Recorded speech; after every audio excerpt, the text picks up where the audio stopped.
खुर्रम गुज्जर आते तो थे मुनज़्ज़ा खान के घर दूध देने, लेकिन यहीं दिल से दिल मिल गए।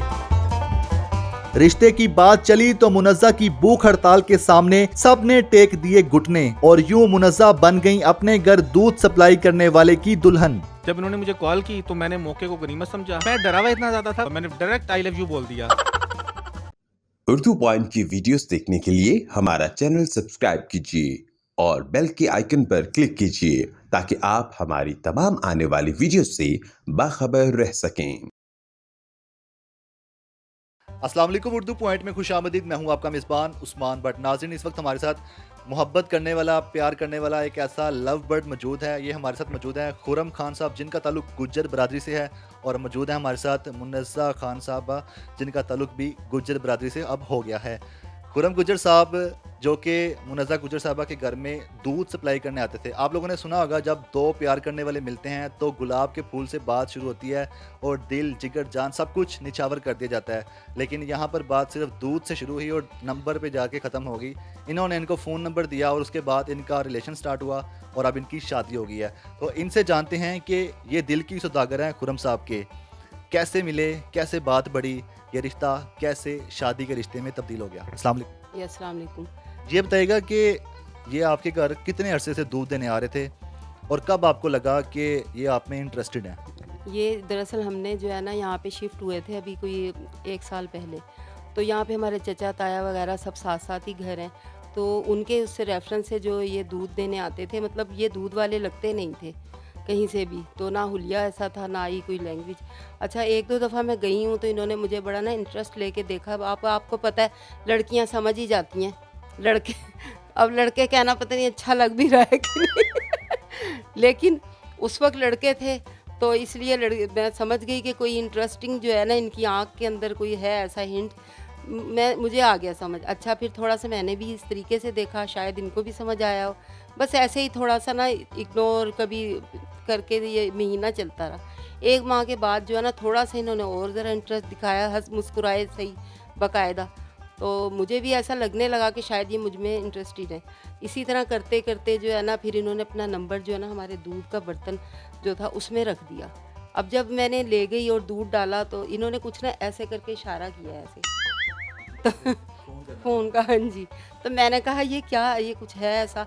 मैं लेके गई तो ज़ाहिर है मैंने इसीलिए फिर बर्तन को जब डाला उसमें जो नंबर है वो तैरने लगा। तो मैंने खोला तो वो नंबर था उसके अंदर और मुझे पता चल गया। मैंने अच्छा फिर ना इनको काफ़ी मतलब 2-4 दिन गुजर गए, फिर कॉल की। अच्छा, जब मैंने कॉल की ना तो इन्होंने फ़ौरन से मुझे जो है आई लव यू कह दिया पहली नज़र में कैसा जादू कर दिया। खुर्रम साहब, ये बताएं कि आप किस तरह के इशारे करते थे? जो उन्होंने कहा मैं समझ गई थी कि वो बात है। ये मैंने, यकीन करें, मुझसे पूछें किस तरह मैंने जान हथेली पे रख के जो है ना ये नंबर डाला था और कितनी मुझे उसमें मेहनत और मुशक्क़त लगी दिल को समझाने में। असल में इस बात को पहले तो 3-4 माह हो चुके थे मैं इनको दूध के देने आता था, लेकिन इन्होंने बड़ी आसानी से कह दिया ना 1 माह। वो 1 माह इनके लिए था, लेकिन मेरे लिए तो वो पता नहीं कितना टाइम था जो मैं बता भी नहीं सकता। तो ऐसा कुछ हुआ था। पहले तो इनकी अम्मी लेके आती थी दूध, या इनके छोटे भाई। तो ये 1-8 दफ़ा आई हैं, मैंने इतना गौर नहीं किया उस वक्त, क्योंकि आपको पता है दूध वाले थोड़ी जल्दी में होते हैं, वो थोड़ा उनका अपने भी हिसाब किताब होते हैं, बीच में करने होती हैं जो। तो जब मैंने इनको बड़े ज़रा देखा ना तफसील से, तो उस वक्त तो है ना बस मैं गुम हो गया। हाँ, होश मेरे बिल्कुल खो चुके थे। तो मैंने कहा नहीं, बस अब शादी करनी है तो यहीं करनी है, वरना कंवारे मर जाने हैं। तो मोहब्बत की खातिर आपने कितना सेक्रीफाइस किया है? दूध आप कितने रुपए किलो देते थे? बट सब दूध, और दूसरा ये बताएं, मिलावट करते थे कि नहीं? आज बता दें सच सच। मुझे पता है आप करते होंगे। बट सब आपको पता है जो है ना वो कारोबार, हर बिजनेस के अपने अपने कुछ ट्रिक्स होती हैं। वो मैं अब जो है ना वो नहीं, जो दूध आप यहाँ सप्लाई करते थे इनके घर में, वहाँ मिलावट होती थी पानी की? खालिस, बट सब खालिस। अच्छा, शुरू में तो जब मैंने इनको तफसील से नहीं देखा था उस वक्त तो ये मेरे लिए आम जो है ना गाहक उनकी लिस्ट में थी। इन्होंने जो है ना दूध, हमारे जो चचा ताया साथ थे, कहते आज कल तो दूध वाला इतना पतला दूध दे रहा है, इतना ख़राब दूध आ रहा है, क्या बात है। मेरी अम्मी से कहा क्या आपके भी घर में ऐसा है? अब मैं दिल में कहूँ, अम्मी कहती हमारे घर तो बड़ा अच्छा दूध आ रहा है, इतना के ज़बरदस्त, ते मलाई भी जम रही है। पंजाबी में ना इस तरह से अच्छी मलाई जम रही है। तो मेरी चची कहती लै साढ़े घर ते पतला पनीर पानी है, मलाई का नामो निशान नहीं होंदा। तो इस तरह से जो है ना उनको ये पतला दूध देते थे और हमें जो है ये खालिस दूध देते थे। तो आपको जितना दूध ये देने आते थे 2, 3, 4 किलो, जितना आप ऑर्डर करती थी उतना ही देते थे या कुछ ज़्यादा भी दे जाते थे? ये तो देखें हम 4 किलो अगर लेते हैं, इन्होंने किलो डाला भी हो तो वो पता नहीं है मुझे। ये तो यही बताएँगे कि ये डालते थे या नहीं। इस मोहब्बत के पीछे आपने कितना नुकसान किया कारोबार में? बट सब कारोबार में एक पैसे का भी नुकसान नहीं किया। इतनी अंडरस्टैंडिंग हो चुकी थी कि वो मुझे पता था कि मैं जान के इनके सामने डालूंगा, अगर उन्होंने कुछ बुरा लगेगा तो उसी वक्त शोर मचा देंगी, मैं फटफट निकाल लूंगा। तो लेकिन उन्होंने ऐसा कुछ नहीं किया, इसका मतलब है ग्रीन सिग्नल है। तो फिर जाके इन्होंने वहाँ जब दूध उल्टा तो पहले उन्होंने नंबर पकड़ा और फौरी तौर पे इन्होंने मुझे कॉल की। जब इन्होंने मुझे कॉल की तो मैंने मौके को गनीमत समझा, क्योंकि मैं डरा हुआ इतना ज़्यादा था, मेरे मुंह से और कुछ निकला ही नहीं आई लव यू के अलावा। मैंने डायरेक्ट आई लव यू बोल दिया। अब आई लव यू के जवाब में इन्होंने क्या बोला वो ये आपको खुद अपनी ज़बान से बताएंगी। जब आपने इनको नंबर दिया और आपने कहा कि ग्रीन सिग्नल आ गया, वो सिग्नल क्या था? अच्छा बट साहब, जब मैंने इनको देखा ना, ये उस वक्त माशाल्लाह मैं अपने लफ्ज़ों में तारीफ़ करूँ इनकी तो वो मुंह पे खुशामद होगी, मैं आपको बस बता नहीं सकता। बहुत ही ज़्यादा मैं कहता हूँ बस नाकाबिले बयान अल्फाजों में इनकी जो है ना खूबसूरती थी। इशारे तो इन पे ख़त्म थे ना, मतलब इनकी अदाएँ उस पे तो मैं फ़िदा हुआ था। तो इनको देखते साथ ही मुझे एक गाना ज़हन में आया था जो अब तक मैं इनके लिए गुनगुना भी देता हूँ कभी कभी। तुझे देखा तो ये जाना सनम, प्यार होता है दीवाना सनम, अब यहाँ से कहाँ जाएं हम, तेरी बाहों में मर जाए हम।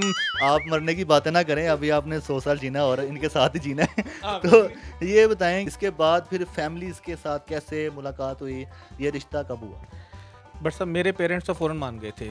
लड़के तो मना लेते हैं, आपको पता है अपने पेरेंट्स को, लेकिन एक्चुअली मसला ये हुआ कि इनके पेरेंट्स नहीं मानते थे। वो कहते थे असी इन्हां दा स्टेटस है, सी स्टेटस से साडा भी घट नहीं सी अलहमदुलिल्लाह। वो 200 300 भैंसा मझां ते ਤੇ ਇੱਕ ਗਾਂ ਵੀ ਇੱਕ ਮੱਝ ਵੀ ਵੇਖੋ ਕਿ ਲੱਖ 1.5 ਲੱਖ ਤੋਂ ਘੱਟ ਨਹੀਂ ਹੁੰਦੀ, ਅਗਰ 20 ਵੀ ਹੋਣ ਤਾਂ ਕਿੰਨਾ ਕਮ ਜਾਂਦਾ ਹੈ। ਤੇ ਅਸੀਂ ਵੀ ਮਾਸ਼ਾਅੱਲਾ ਮਾਲਦਾਰ ਹੈਗੇ ਸਨ। अच्छा, आप ये बताएं कि आपके घर वाले तो मान नहीं रहे थे, तो कुछ और सोचा आपने कि चलो कोर्ट मैरिज कर लेते हैं, क्योंकि अब तो बात आगे बढ़ गई? नहीं, लड़कियों को तो पता होता है कि हमारे वालिदैन जो है इनको कैसे मनाना है। मैंने जो है ना भूख हड़ताल की पूरी तरह भूख हड़ताल। और मेरी जो बड़ी सिस्टर है ना, वो मेरी जो उनके सामने तशरीह होती है ना, एक खुल खुल के वो बताती थी कि ऐसा हाल हो रहा है, उसका ये हाल हो रहा है। अम्मी और जो सिस्टर मानी हुई थी, लेकिन जो मेरे वालिद साहब हैं वो डरे हुए थे लोगों से कि लोग कहेंगे लो गवाले से कोई लड़की दे दी है, दूध वाले को दे दी, क्या रिश्ते नहीं मिल रहे थे, बस इस तरह की बातें। हालांकि ये लगते बिल्कुल नहीं थे। फिर मैंने जो अब्बू है ना, बड़ी मुश्किल से माने कि जब इसने भूख हड़ताल कर दी है, मरने पे आ गई है, फिर उन्होंने ऐसे रोती सोती सी हाँ कर दी। और जब शादी हो गई उसके बाद भी 2 माह वो जो है ना नहीं बोले हमसे, पता नहीं मना लिया बहरहाल मैंने उनको प्यार से, और अब खुश हैं सारे। तो ये हुआ हमारी शादी का ना, बड़ी मुश्किल से जो है बात चली। ठीक है, ये आपके लिए गाना गुनगुनाते थे और आप भी गुनगुनाते हैं, तो आप भी कोई कवालिश वाली पढ़ लेती हैं, मेरी तौबा मेरी तौबा? मैं जो है बड़ी मुश्किल से गुनगुना सकती हूँ। ये नाराज़ हो जाते हैं कभी कभी ना जानबूझ के फिजूल सी बातों पे। तो फिर मैं गाना इनको, वो है बड़ा पुराना, हमारे तो बचपन का ही कह ले। मैंने प्यार तुम्ही से किया है, मैंने दिल भी तुम्ही को दिया है, अब चाहे जो हो जाए मैं दुनिया से अब ना डरूं, मैं तुझी से प्यार करूं। शादी से पहले ये आपको कैसी लगती थी और अब कैसी लगती हैं? शादी से पहले तो बट साहब मैं कहता हूँ आपको, मैं बताया नहीं कि बस मैं देख कटरीना कैफ लगती थी? नहीं, कतरीना कैफ क्या है, उसके सामने कमाल कर दी बात, आप इंसल्ट कर रहे हैं इसकी। कमाल मैं कह रहा हूँ, मेरे पास अल्फाज नहीं है। मैंने जब इनको अपने घर ले आया हूँ, खालिस दूध, मक्खन, मलाई, घी खिला पिला के देखे ना माशाल्लाह कितना हेल्दी कर दिया है। ये अक्सर वैसे ना लोगों में बैठ के कहते हैं पहले पतली थी तो ज़्यादा अच्छी लगी, ये कोई अच्छी बातें नहीं है वैसे। आप नाराज ना हो, मेरा मकसद कहने का ये नहीं है, आपको हर्ट करना नहीं है। मैं यहाँ से उठ के चली जाऊँगी। अब ये देखें मैं बन संवर के बैठी हुई हूँ ना, मैं हमेशा ऐसे ही रहती हूँ। ये कहते हैं बस हमेशा बनी संवरी रहो, पता नहीं अब दिल में डर है शायद कि भाई इससे कम कोई मुझे नज़र आ गई अगर तैयार हुई हुई तो मेरा दिल ना फिसल जाए। तो इसलिए पता नहीं कहते हैं जो अभी अभी इन्होंने बात की है, इसलिए मुझे बना संवार के रखते हैं कि कहीं मुझे कभी भी बुरी ना लगे ये।